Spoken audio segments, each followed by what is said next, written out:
This is not a Pokemon podcast. You're in the wrong place. Welcome to the Magic Podcast, talking about other sets and unsets, and they're legal in a format. All the That's sets. Weird. So, a little bit of a lore roundup. Essentially, there's been the last two official stories for Ixalan, and then we're going to touch base on the even more delicious and flavorful set that is Unstable. Yes. Kind of sounds like some milk and forest yogurt. Whoa. Yeah.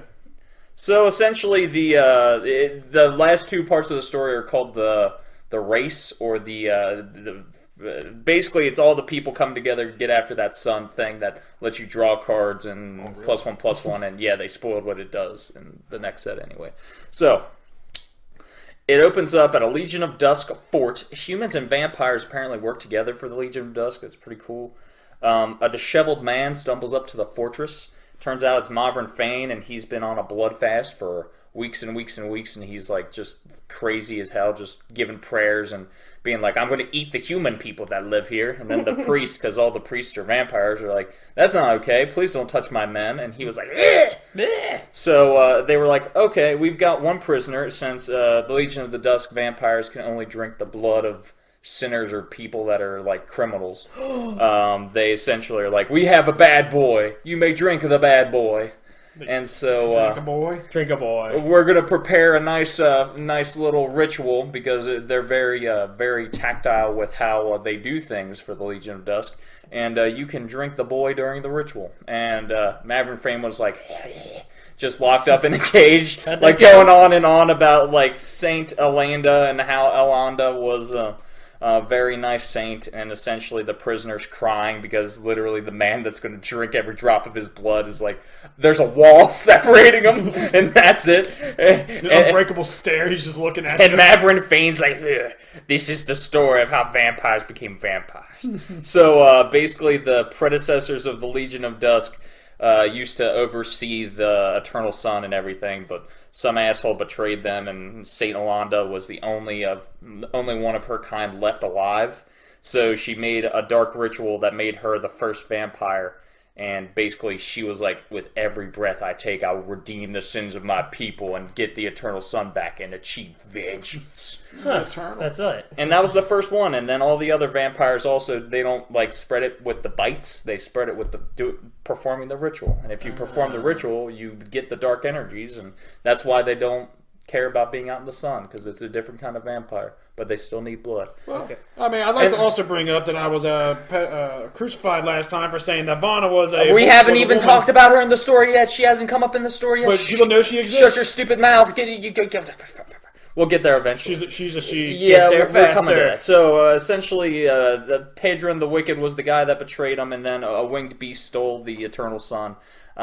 Basically, after he tells the prisoner the story, the prisoner's like, oh, okay, I understand now. Then Mavrin Fane proceeds to rip the freaking wall down and eats the guy before the ritual. And then all the other people at the fort are like, sounds like something is afoot in the little jail. And they come in and they see Mavrin just covered in blood, and he's like, oh, I'm sorry, I couldn't control myself. And he's like all official and everything.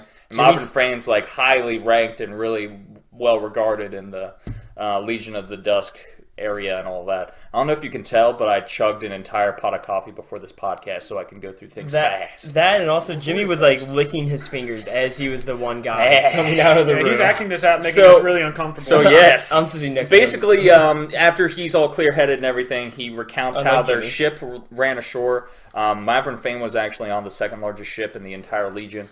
But somehow their navigational equipment, which he had, was sabotaged. And basically, because they couldn't navigate, they crashed upon the rocks. So, essentially, after all of his crewmates died mysteriously... I don't think it was mysterious. He's just at this little encampment, and he's like, get me some clean clothes and a staff. I will be on my way. And it ends his story there. So, Vanna, the Butcher of Magan, is a great... Yeah, we're on to her. She's a she, not a boy. I'm sorry. But anyway, she's a great conqueror, fought numerous battles against different empires, and basically took control of several continents, because Ixalan's just one continent on this plane. And Basically, she was given land for her actions, and she was given a rank of nobility. And then she got bored after a couple months, hunted down and killed every human serf on her land over a 1-week period, and then decided to get on a boat for the St. Alanda to go ahead and seek out the Eternal Sun. So basically, they've been following the belligerent because they heard the captain on that ship, Veraska, has this compass that can lead them to the Eternal Sun. And they're about to board their ship and attack them and everything when they get crashed upon the rocks by that one merfolk douche. Wait, so they were all crashed upon? Oh yeah, I told in the story a couple stories back, 2 ships were Vanna's ship and Jason Veraska's ship. Oh Yeah. So on the everyone's kind of stumbling to get onto the shore after their ships were crashed and everything, and the crews are fighting. Jason Veraska basically communicate with their crew that the crew's going to distract the vampires by fighting them while they get on a dinghy. And basically there's a stream that runs through the continent of Ixalan, and they're going to take this dinghy and just cruise through and get closer to the Eternal Sun, because the compass is like, go here, take the stream. It is very streamlined as far as the path's concerned. So basically Jace is like, I'm going to make us invisible, snip, snap, and they're just cruising on this stream, invisible. Why didn't he just melt the minds of the other crew? Because he's a nice boy now. He's a good boy that doesn't want to break people. But Veraska explains that they're planeswalkers and tells him what it means to be a planeswalker, and that Ravnica is not a city in Ixalan, it's another plane. And basically explains that the city of Veraska has the Eternal Sun, and the enchantment that keeps them tethered to Ixalan is there as well. So they can leave and go back to their home planet and everything once they uncover the secrets behind it. So they continue to be a cute couple. They're like, oh, looking into their eyes, and there's like little fireflies, and you wouldn't believe your eyes. Jace stared into her Gorgon face. Yes. I don't think that would have worked. But basically, Jace senses a human, a vampire, and a minotaur, a merfolk and a minotaur in the area. Like, is this like a going joke? in there? No. Oh, a merfolk, a minotaur. Okay, a human. Do you know a human that's in this story? Oh, maybe one that rides dinosaurs? Oh, it's Whatley. You're a fool, Patrick. A vampire. Walk into a bar. Vona, because Vona, essentially, after she crashed, she's just like, if my crew die, they die, but I'm going to get this sun. I don't even care. So she runs into the forest like a crazy person. But before she does that, she lifts one of the crew members of the belligerent, and he's like, I swear loyalty to your queen. You can't kill me because I'm a good boy. And she's like, you're a liar. And slits his throat with her finger and drinks every drop of his blood, throws him to the ground. He's like, I'm going now. She's crazy. Merfolk is the Cumena. Cumena, the douche. The guy who punched Tashana in the dome piece and knocked her out. And then Minotaur Planeswalker is That's a good pronunciation. Agnaroth. We'll have the pronunciation. But then we're going to go ahead. I just said Agnaroth. That's probably wrong again. But then we cut to Whatley and company, basically the cousin and all that, who end up finding Tashana, who just got knocked out on these rocks, and they basically go back and forth and decide for the betterment of Ixalan, they should work together so that no one faction just lays waste to the other ones. Okay. So Whatley and Initli start tailing the group of vampires, which are the remnants of Vanna's crashed ship, and Tashana senses Jason Veraska on the river, even though they're invisible. Basically, she's like, I am the water. You can't hide from me. I see you! And Veraska's compass heads towards the city's general location, but for more specific, it will get more accurate the closer they get, apparently. And that's story 1. Whoa! Whoa. So Veraska and Jace were back to them on the little dinghy, and they've been on the river for hours. Night has fallen, and Jace, essentially to signal the crew of the belligerent, makes an ethereal glowy horse appear in the sky, and it goes, eh! And then basically they do that every couple hours. But I feel like that would. Yeah, exactly, and it does. That's how everyone else is tracking. Yeah, them I feel right like Agnaroth would just be like, oh, check that shit out. Agnaroth's like, I haven't seen that since I was a wee boy on maybe Theros, because Theros has minotaurs, and I wouldn't be shocked if he's from that place.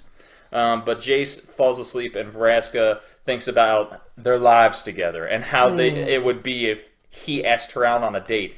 since it's been a while. She says it's been a while since she's been on a date, so that implies that Vraska's dated before. So swipe right challenge. If you see Vraska on Tinder, you better. No. She'll turn you to stone, and then that's not the only way she'll make you hard. Oh, whoa, whoa, whoa. Oh, So they land. You digress. They land the next day and decide to stay clear of what Jace says could only be a dinosaur logger path. Yeah, Jace cracks a joke, and it's very stupid. Basically, dinosaurs walk this path, but he's like, oh, I bet they harvest the wood to make nice chairs and houses. But it's just stupid. So, vampire attacks them. It says it's a female vampire. Doesn't specify that's Vona, but I'm assuming just female. And the vampire steals the compass, and then after the vampire snags it and basically goes and runs back into the woods. Jason Vraska are just like, bro, how did she do that? And then Huatley and Tashana come up on him, and they're like, okay, where's the compass? And Jason's like, we don't have it. And Vraska's like, Jace, don't make me seem like a damn fool. And Jason's like, a weird vampire scuttled away with it like a freak. And then Huatley's like, thanks for the info, deuces, and just jumps on her mount and starts. The mount smells the vampire and basically follows the scent for 9 hours, and then they rest by a lake. And eventually, she catches the vampire, and the dinosaur pins it in the jaws. Pins the vampire in its jaws, and basically shakes it and shakes the vampire until she drops the compass. And Drop it. yeah, but then Vraska's like, oh, it turns out I'm pretty speedy too, because she petrifies Huatley's mount and is like, yeah, I'm taking back my compass, and I will murder you if you try to follow me. So the people that were with the belligerent also met up with them by that point, and they kind of start walking towards the city of Azcanta and the Eternal Sun at that point. And Huatley is like, oh, I can't believe she killed my boy. I'm going to summon an entire army of dinosaurs. And so that happens. But then Tashana, for some reason, at the same time, summons a flood. So the dinosaurs and the flood are just like swirling all together. The dinosaurs are like, why are we here? This is stupid. Why have we called it? And then, like, so Vraska and company get away because those two, like, miscommunicated. And then So wait, they just made like the equivalent of a shark tornado? Yeah, Sharknado, except dinosaurs. That'd be even worse. Dino-nado. The NATO. But basically, Donatos. after that, Tashana's like, well, that didn't work. I know we had an alliance, but deuces. And she pieces out. And Huatley's like, huh, well, you're an asshole. So she's just by herself. And Anagroth's like, hey, you! Come here! And she's like, no! And starts running. He's like, no, seriously, I just want to be your friend. And so he explains what it's like to be a planeswalker. He's like, yes, we should work together to leave this place. And Huatley's like, you're cool, okay. So, no, what Wally just be like, doesn't Wally just like live there? Like, why would you want to leave? Just see other places. I don't like And Anagroth's like, you can be whatever you want. Warrior Poet is straight up Bush League compared to being gods. And so they're friends now. Then we cut back to Vraska and Jace. They're continuing to chase after the Eternal Sun with the crew. And Jace is certain that the Eternal Sun is not from the plane. It's giving off an energy that's not like anything else from Ixalan. So it's basically guaranteed that the sun isn't originating from this area. And they also think that maybe it's just a weird rock that Lord Nicholas wants because he has weird hobbies. And Nicol Bolas is just a freak that collects strange things. Which makes sense, kind of, because they're like, this could just be nothing. This could be a wild goose chase. Really? But essentially, as they get closer, the city literally emerges from the ground, and the ground splits open, and this giant, golden, vast city is like splitting open.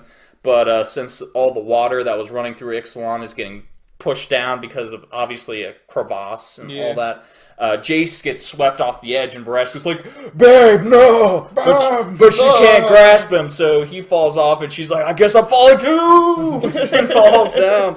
And so basically, Jace bashes his head in against a rock, and he's like, "Ugh." And Vraska's like waiting towards him, like, "Oh, are you okay?" And he's projecting his memories from back when he was the Guild Pact, and he's regaining his memory. Oh no! Oh god, he's going back to douche again. And then the story ends. Oh god, like that's all of it. Oh, that's so. Oh. It ends with him emanating his memories, so we don't know what's going to happen. Oh my god, he's going back to douchebag. Oh, so that was the fastest summary I've done of this. These were long stories. I'll tell you what, though, I'm a little disappointed that the Elder Dinosaurs were not a main character. That's in the next set, dude. This is just for Ixalan. We haven't done dialogue, rivals yet. Well, whoa. Dialogues. Let's talk some Unstable. Oh, Unstable. It's a set, and it's very delish. All right, that's the end of the podcast. Oh, whoa. So let's talk about our favorite cards. Coolest cards. We're going to start with coolest cards, and then Jimmy's going to go over some mechanics. Yeah. And then we'll talk a little bit about all the other stuff, and the implications of it being legal in, what is it, Commander? Oh, yeah, there's some really good commanders that are printed in the set, and some of them are my coolest cards. But since my list of coolest cards is longer than yours, Tactics. I got a list for once. I did something right in my life. Yes, you did. Go ahead and say what you think is good boy. Nope. I want you first. Okay, so my first favorite card, it's a common, it's a white. Do you know where I'm going with this, Tactics? I'm sending you to jail! Go to jail. Go to jail. It's an enchantment. Essentially, it reads, when go to jail enters the battlefield, exile target creature an opponent controls until go to jail leaves the battlefield. Makes sense. But you know how you get out of jail? I don't know if you've played Monopoly in the past, but you roll 2 6-sided die, and if you roll doubles, you sacrifice, get out of jail. Yeah, do you know how good that is in Commander? Oh, it's very good. It's a 1-drop exile. Yeah, exactly. For X amount of time. Yeah, it's strictly better than guard duty or pacifism. It's pretty good. So, my next pick, it's a gold rare. It's a 1-drop black little boy called the Hangman. Ooh, I did like that one. I don't know if you guys ever played Hangman. If you've never played Hangman, your childhood was atrocious. I played yesterday. I played, weirdo. No, that's what else do I? Whatever you was bored. So, as Hangman enters the battlefield, secretly note a word with 6 to 8 letters in it. You pay 1 mana. Notably, any person can pay the 1 mana, even yourself, which typically is yourself. Then target player who doesn't control Hangman guesses the noted word or an unguessed letter in that word. If he or she guesses wrong, Hangman gets a +1/+1 counter. And then, like it says, any player can activate this ability. When a player guesses the noted word or all the letters, sacrifice Hangman. So it's a 1-drop that can get pretty big. It's pretty good utility. And so, theoretically, you are going to choose a word that, is pretty obscure. Also, I might not even use an English word. I might use something that's Latin. Probably. Or first letter I'm guessing is Q. Oh, you cheated. The word was just Q a bunch of times. So, Q. My next choice, which is actually the commander I'm probably going to run in a commander deck. I mean, Griselda the Monster Masher. It's a graveyard smash. I did like that one. She's 3 of anything, a black and a red, legendary creature, zombie villain. So zombie's a pretty cool little creature type for her to have tacked on there. She's a 4/4, but that's not the most important part. Her passive abilities combined, enchanted, and equipped creatures you control have menace. They are young and menace. You can pay 3 of anything, a black and a red, and then tap Griselda to put 2 target creature cards from graveyards, any graveyard, including your opponent's, which is pretty nifty. Gets kind of would tick off your graveyard deck. Put them onto the battlefield combined into 1 creature under your control. So that combines not only their names, their power and toughness, all their flavor text, and their abilities. Oh, wow. Everything. They're fused. It's pretty good. That's like when they tried to fuse all 5 dragons for the Yu-Gi-Oh stuff. Oh my god. I'm sorry. Just when they were in the cyber realm. Yeah, they're just like, we're ultimate dragon. My next choice is Modular Monstrosity. It is a 7-drop 3/3. Does it sound good to you? Not yet. Oh, really? Because whenever an opponent casts a spell, you have 5 seconds to choose a keyword that you haven't named yet today. And then Modular Monstrosity gets that keyword. So, hexproof. Annihilator, I believe Annihilator 8 is printed on Emrakul. or infect, I think it was or 6. triple strike. Was it 6? I'm pretty sure it's But 6. any, it does have to be something noted on a card, so you can't say like Annihilator 100. That's a very But specific. you can say first strike, double strike, Triple strike, yeah, Triple strike's yeah. now a thing. Oh, yeah. Last strike, just for fun. Actually, if you give it triple strike and unblockable and infect, that wins you the game. Yeah, it's a really cool card. Yeah, it's got a lot of utility. But is it only? It's within 5 seconds, and it can't. And it had to be named, or it can't. You can't do the same thing in a day. So you have to. If you do multiple matches with this, you're gonna have to. So hopefully you just get the first. So the first one you probably want to go for is indestructible. No, well, indestructible or hexproof, and then you want to give it unblockable, I think, second, and then third, I go with infect or something. You can also give it protection from colors, which is pretty neat. Yep. So you got plenty of options. Yep. And then my next choice is X. X is a legendary creature, human spy, a blue and a black. As long as X is in opponent's hand, you may cast cards in your opponent's hand. Your opponent cannot cast X, and your opponent plays with his or her hand revealed. So basically the strategy is you play X for 2, you pay a blue and a black and tap it to put into your opponent's hand, and your opponent has to play with their hand revealed. They basically can't do anything other than discard him if you have a discard outlet. Otherwise you pay effectively 5 mana and you can play anything in their hand. And you can also play him from their hand if you want to switch it and go into another opponent. Ooh. So, I love his art, though. He looks like Inspector Gadget. yeah, he's a very fancy boy. I've got another card, but that's a mythic, and I believe we're going to review all the mythics, correct? Yeah. All right, pass my turn. All right. I passed my turn. Go ahead, Pat. You can talk. You can get Yeah. the analysis. Okay, honorary favorite one, Top Secret Tunnel. If you look at the artwork, it's clearly not top secret at all. So it's an artifact and it's a contraption. It's part of the new mechanics, right? Am I right, Jimmy? The contraptions are new? Oh, contraptions are a new card type, effectively. Yeah. So, I mean, obviously, Jimmy's going to kind of explain a little bit more about it, but I just like the artwork on it. It's kind of an honorary one that I like. It's whenever you crank Top Secret Tunnel, target creature can't be blocked this turn. So we'll learn more about that. I think, and so the rest of the ones I like are just basically just because of their names or the kind of what they look like. So Dr. Julius Jumblemorph.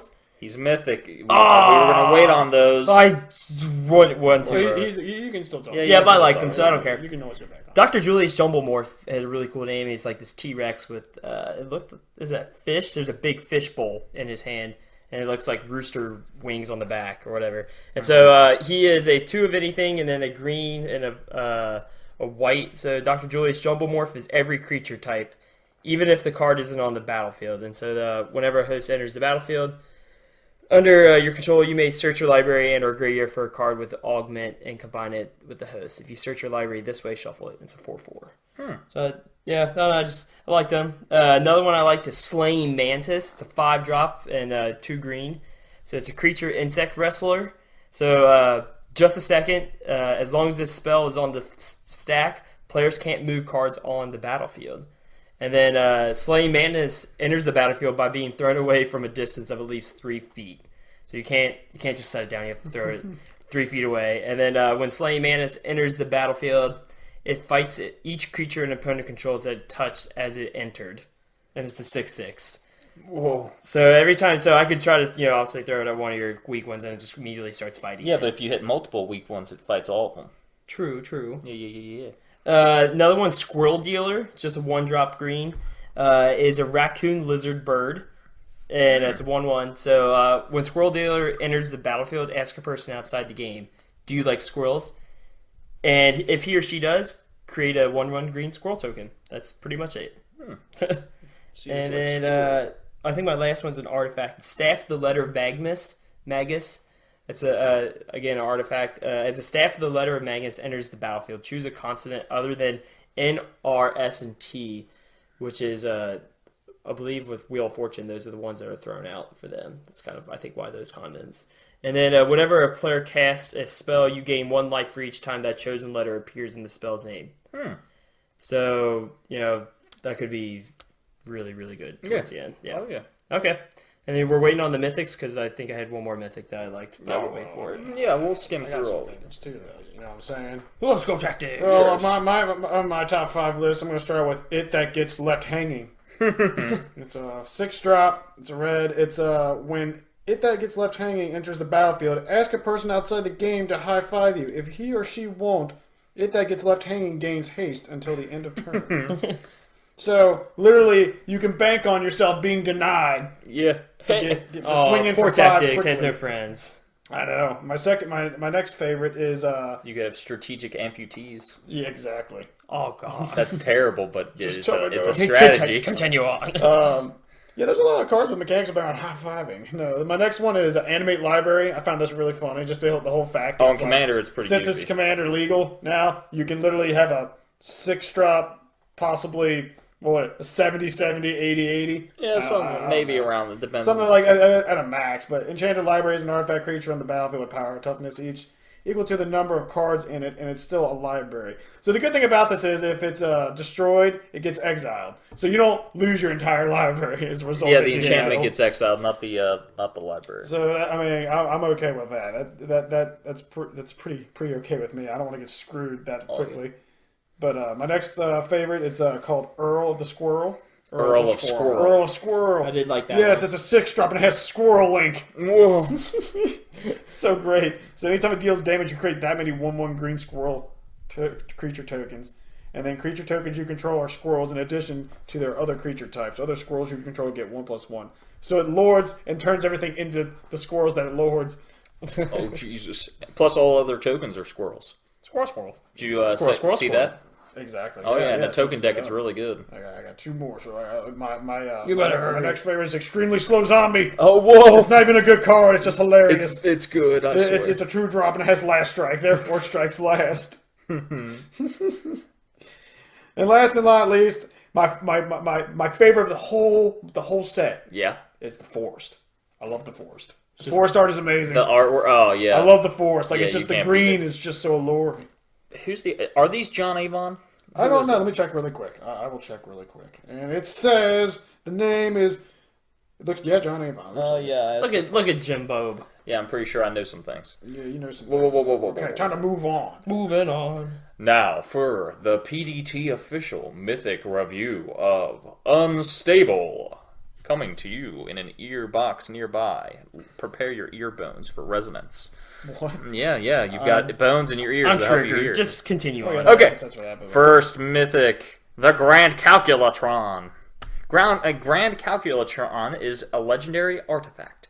For 1 white and 1 blue, when you cast it and it enters the battlefield, each player's hand becomes a program. And ordered row of related cards. Revealed cards. Not related. They could be related, but they're revealed. Players can only play the first card of their program. So you've got your 5 cards laid out. You can only play the one that's there to your left. That's your first one. So if a card would be put into a player's hand from anywhere, that player reveals it and places it anywhere on his or her program instead.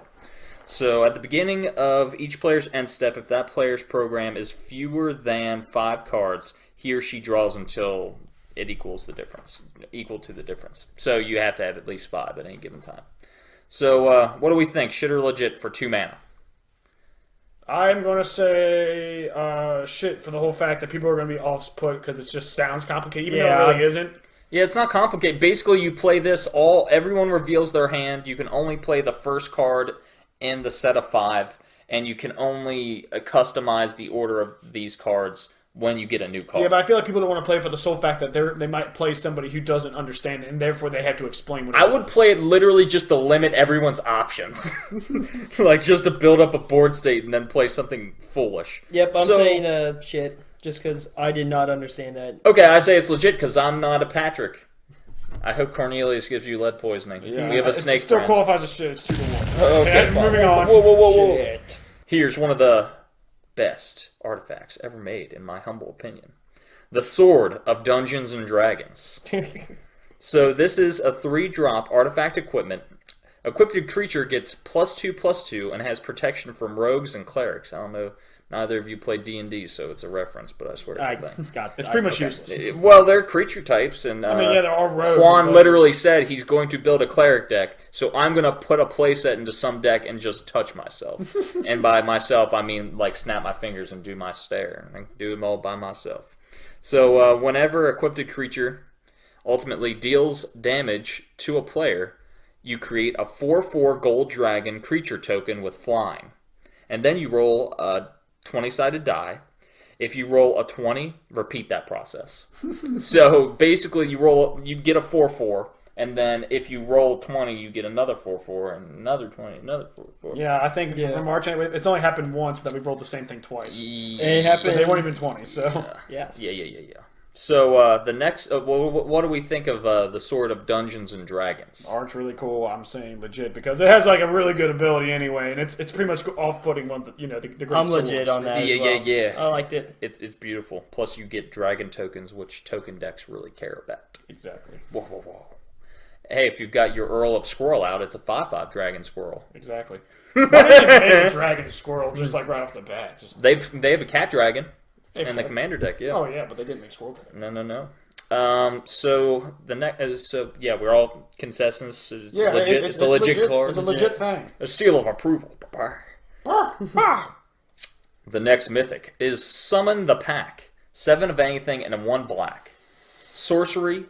Open a sealed magic booster pack and reveal the cards, and put all creature cards revealed that way onto the battlefield under your control. They're zombies in addition to their other types.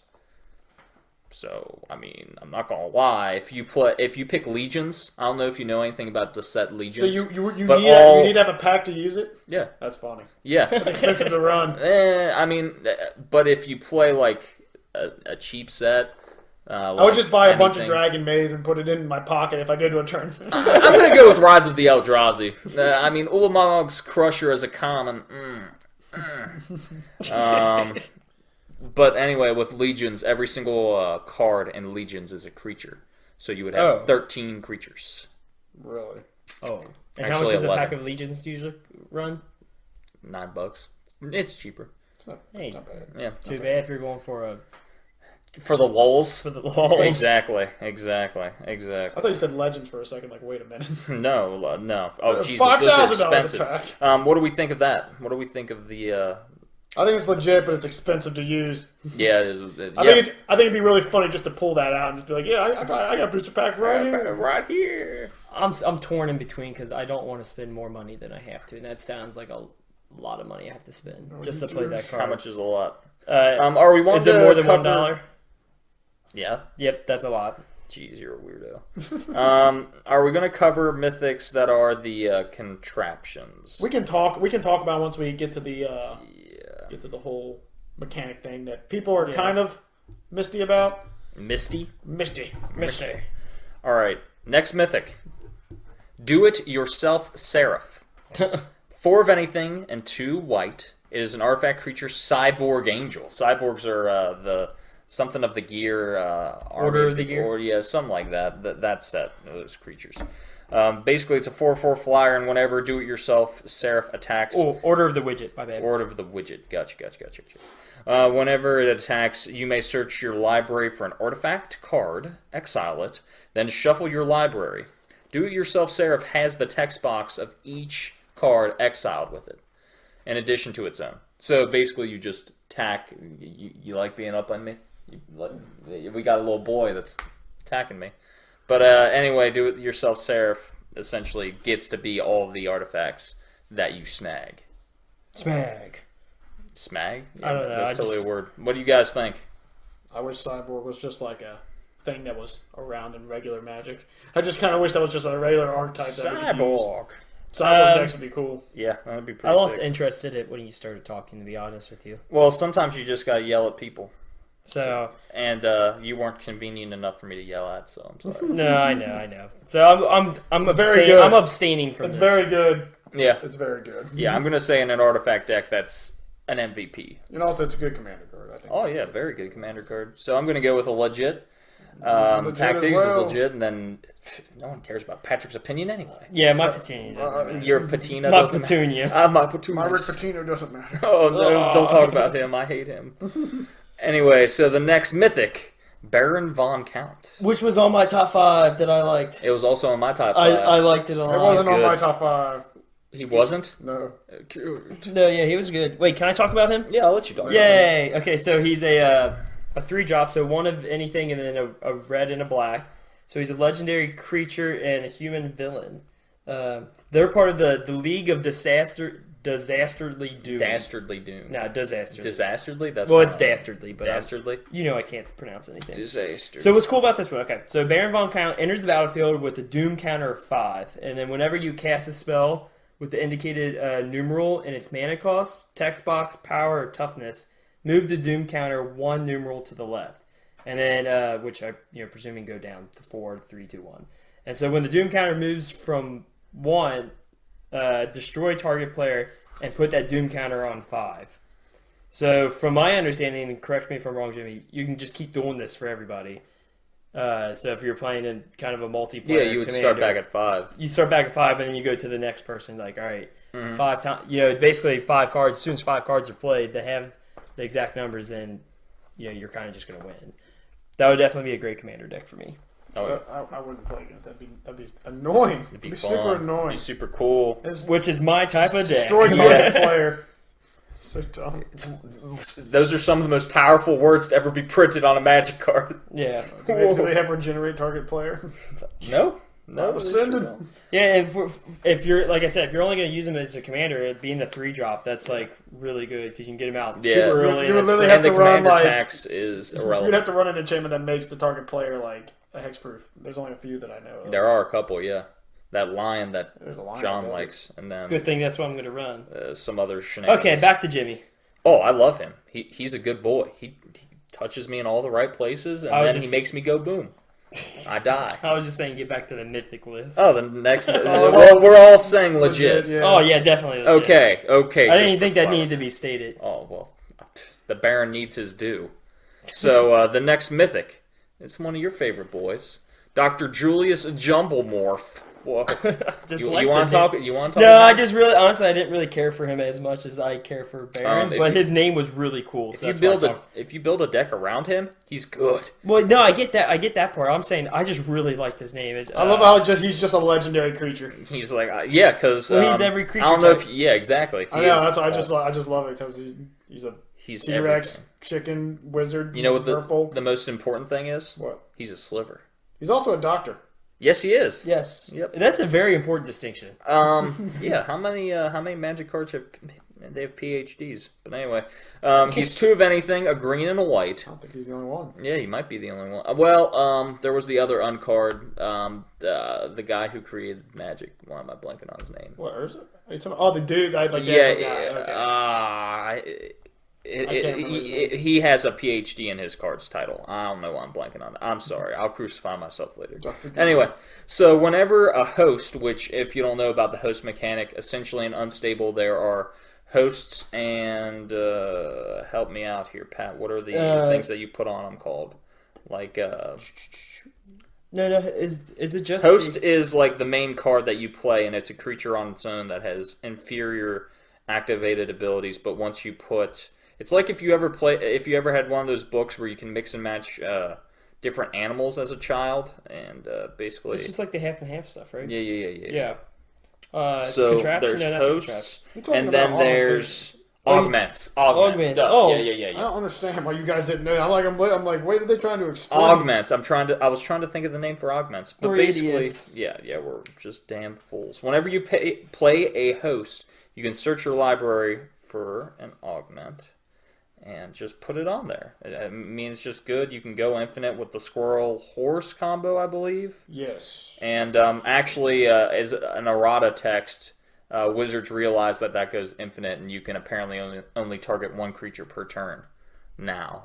So they changed the ruling? They changed the ruling, even though they didn't change how it appears on the card. So you can no longer go infinite with enter the battlefield effects, which is unfortunate.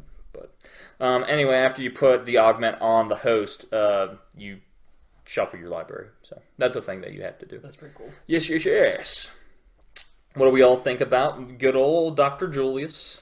The jungle Legit, wolf. because I had him on. I've already talked about him, so I feel wrong. I mean, if you have an entire deck dedicated to hosts and augments, that's just funny. Yeah, that's Yeah. what I'm saying. He's just, it's like flavorful and all. Yeah, I think people are going to build a deck just because it's like flavorful. Oh, he's yeah. so unique. Yeah, you got the Jumbo Morph guy, and then everything else is just augmenting creatures. Like it's like it's nothing. Well, your Magic's ever squirrels seen. are get to be in there. If I run Earl the Squirrel, everything's a squirrel. All the tokens at least. All Yeah. turtles are squirrels. So Hey, Tactics, do you think? So we all think he's legit. Legit. Final He's verdict. He's Cool. super fun. He's a fun guy. Do you want to talk about one of your favorite mythics, Tactics? The one that literally is Going infinite. He's going ghost. Whoa, he's going Yoast. Yeah. Okay. So what his name is? Yeah, I know, Patrick. You don't have to point it well, out. I'm helping next. I have my resources right here. It's Infinity Elemental, and yeah, he has infinite power according to his text. Unlimited power. I love it. He's just literally just hopping through infinite cards, and he's the first creature ever to be printed with infinite attack. Yep. But since he's an elemental, he has really crappy toughness. But that infinite attack, though. Oh yeah, like Fling him. you can fling him or just give him trample.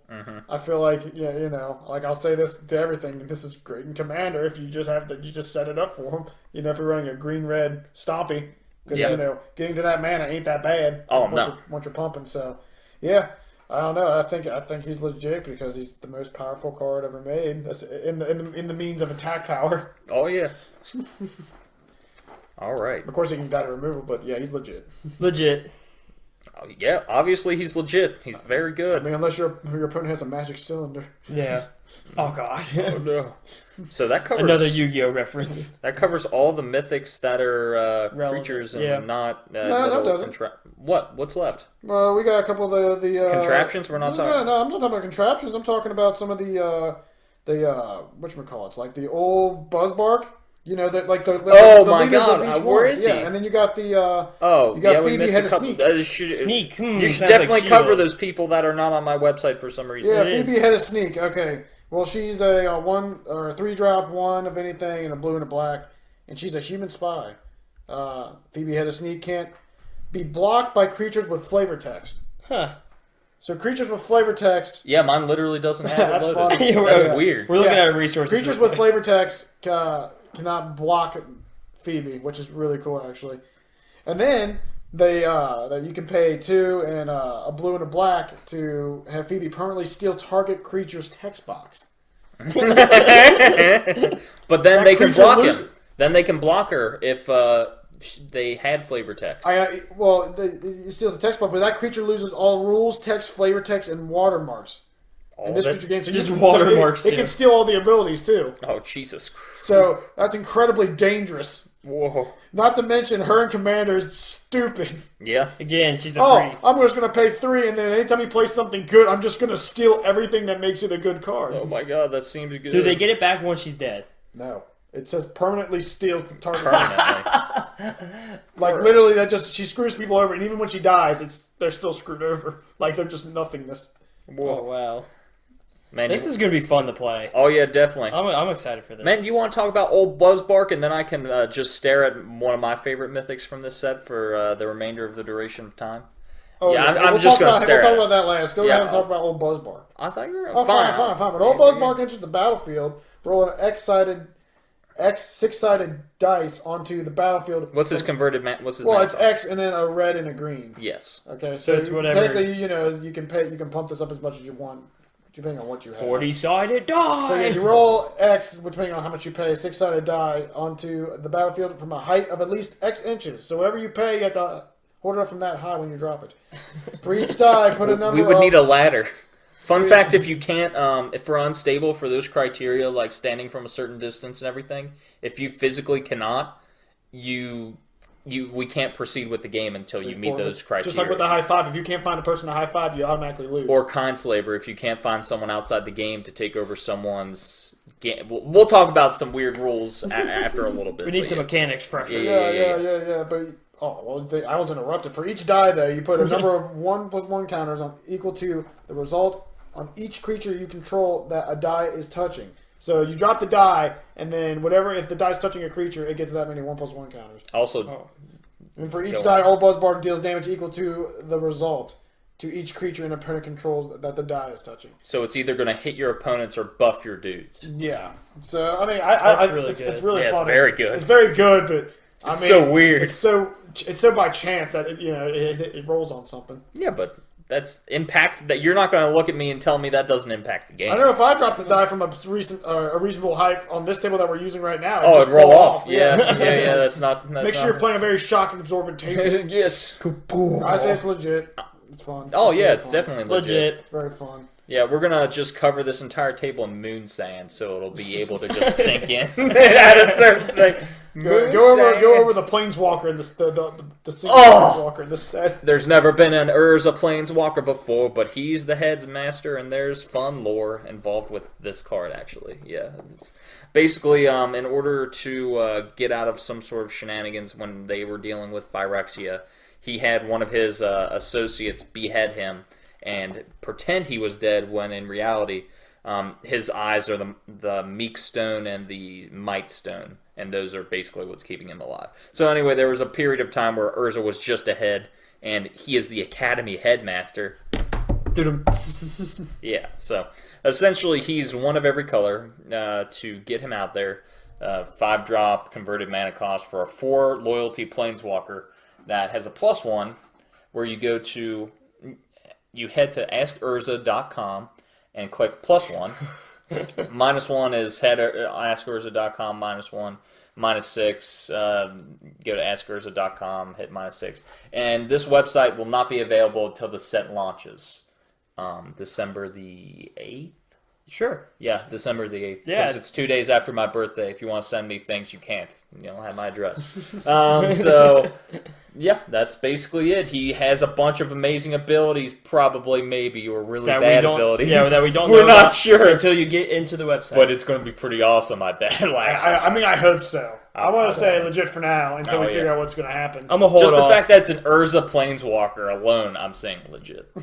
That's just awesome. Yeah, So- it's just, I was hoping it'd be like an actual Urza Planeswalker in the actual game, but who knows? Well, maybe. he's Well, we're going back to Dominaria, going back to Dominaria, so maybe. Maybe that's where the sun takes him. But he's dead, so that'd be very hard to do. They can bring him back. Anybody can come back. Come on. Oh, whoa! I guess maybe The money's there. the funds. We brought Urza back from the dead, and so is Yawgmoth. Where's your god now?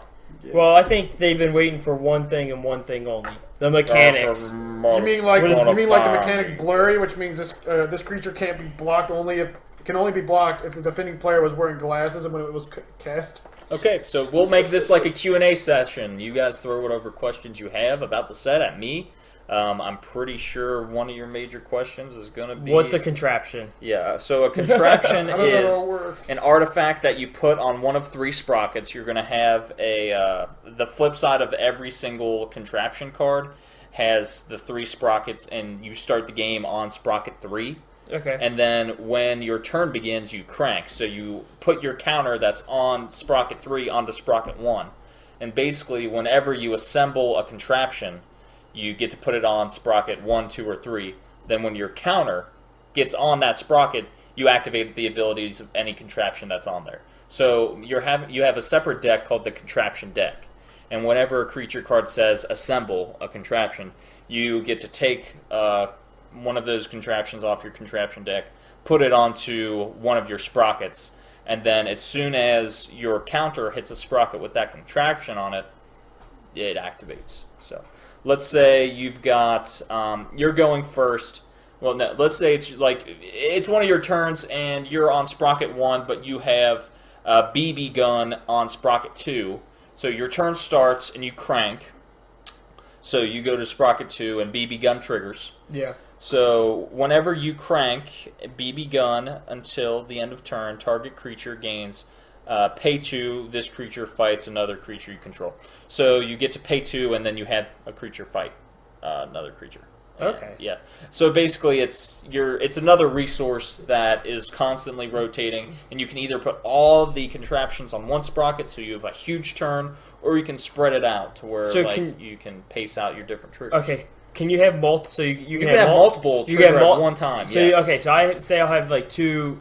So it's good to mix and match different.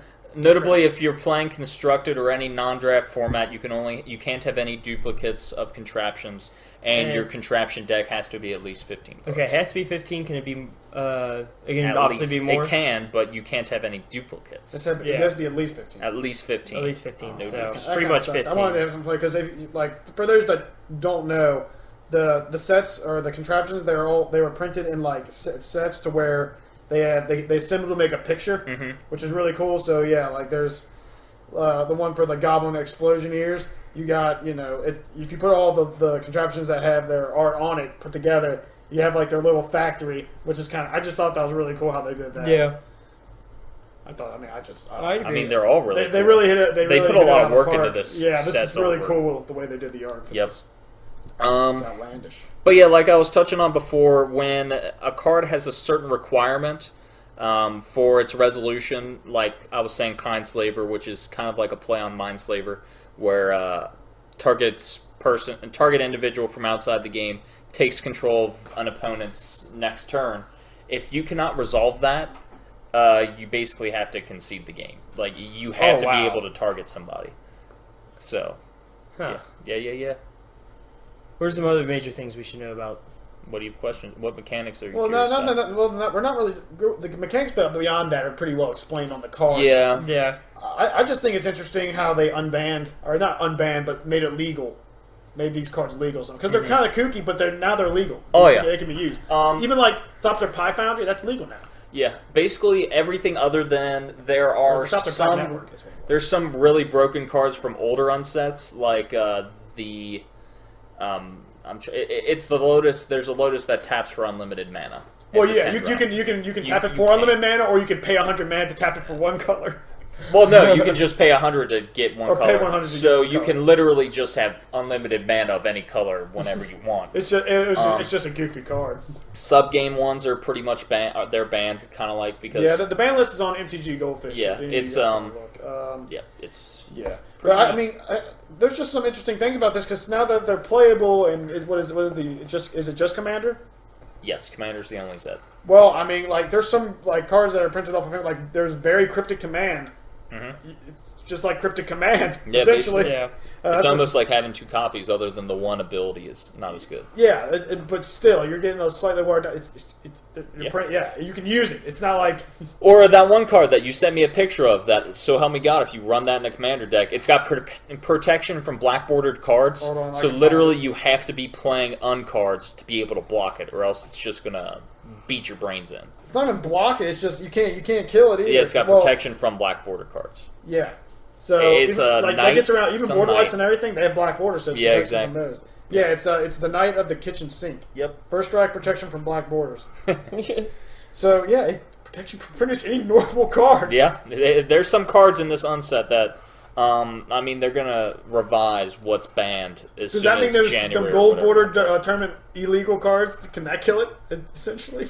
Oh my God, that's right. Yeah. Oh my God. I've got a gold bordered Thrawn Dynamo that's not technically good for play, but I mean, it just got reprinted, so I could probably replace it.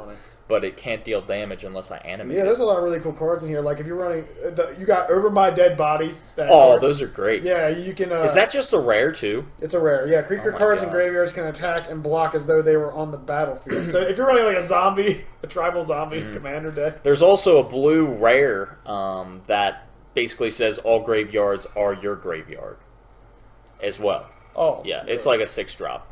But pretty cool. yeah, it's pretty good. Pretty It's cool. 2 blue, 3 of anything, or 4 of anything. Yeah. It's a 3/3. It's funny though because the zombies that like everything's a zombie in addition to their other types, but they have undeath touch. Yeah. So they would deal They damage to can a creature only card. deal. Yeah, they can only kill other. They exile dead that things. creature card instead, Yep. and they also have haste. Everything. Oh has yeah, haste. they all have haste. Very, very good. It's so weird. It's so very game changing. But yeah. Overall, I'm pretty excited for this. Oh, it's gonna be awesome. It's just goofy. It's just Another cool part is, like. did you guys see the countdowns at 1? It's a red spell to where we have a sub game and our starting life total is 1, and last man standing wins, and everyone who lost take double damage for the remainder of the other game. Oh God! Yeah, it's pretty It good. has the creepiest cover art though. Yeah, it's like- it's Baron von Count. It's that Count guy zoomed Yeah, in. he's just looking at He's you. like, So Man, Well, fun stuff. Fun stuff. Be sure to check out our drafts of Iconic Masters. They were a blast, and any other. Those will be coming out probably after this. Yeah. They're pretty fun. They're a blast. I had a lot of fun. Everyone doing had that. good decks. Everyone's deck was pretty good. I was amateur hour for a little bit. With pretty much all cards that were famous. Oh in yeah, some way or another. there was really- a little too much hate drafting tactics. Yeah, I may have done it. And 3 by times. hate drafting, I mean he took one card that I wanted. I may have done the same, but that's okay. I took had one fun. card that definitely you would have wanted. I had fun. I had Yeah, we're fun. going to be definitely having some unstable gameplay Oh, yeah, in the that's future. coming up. And then also we're going to be, the giveaway link will be in the description of this video. for And, unstable draft packs. yeah, we're giving away 2 of those 3 pack. What are they? You get 3 It's 3 packs. packs, 3 yeah. packs, and yeah, we're giving away 2 of those so you and your friend can draft. Do a You draft. can do a mini pack wars, kind of like what we do. You can do, Oh, you or could. do 3 pack yeah, wars. 3 pack. 3 pack wars. Well, you know. no, technically 1 pack war. Then you just have a limp little last remnant of a pack. Nonetheless, you can be like us. Whoa. Which I don't know why you would want We to, didn't but create you the can. pack. Oh, wait, did I That's tell you been a guys? thing for a while. Let me live. For draft specifically, if you were curious how the distribution is going to be, there are 2 contraptions in every pack. Really? Yeah. Ooh, Okay. okay. Okay. For curiosity's sake, if you're wondering, It killed how the that cat, was gonna work. so Yeah. curiosity killed the cat.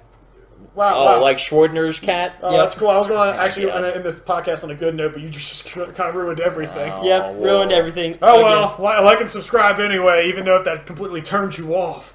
I don't know. Yeah. I would be a little bit concerned if they were turned on. Yes, Schwarzenegger's cat, is it alive or is it dead? God, the anticipation. Yeah. All right. Yeah, so yeah, like and subscribe if you like average Joe analysis. Yeah. We're totally. We just like having fun with the game. Yeah. It's just It's almost like that's what was intended of this game. to I have know. Fun. Yeah, you would think that, but everything that's been going on. Whoa. Yeah. Behind the scenes we here, don't at talk PDT, about we don't that. have fun. Every day is a blessing. All right. It's finals week. I'm dead inside. We're all dead. Started from the bottom, but now we're comfortable being here. So Yeah, we now just we're stayed okay. here. All right. Y'all have a great one. Bye. See ya. See ya.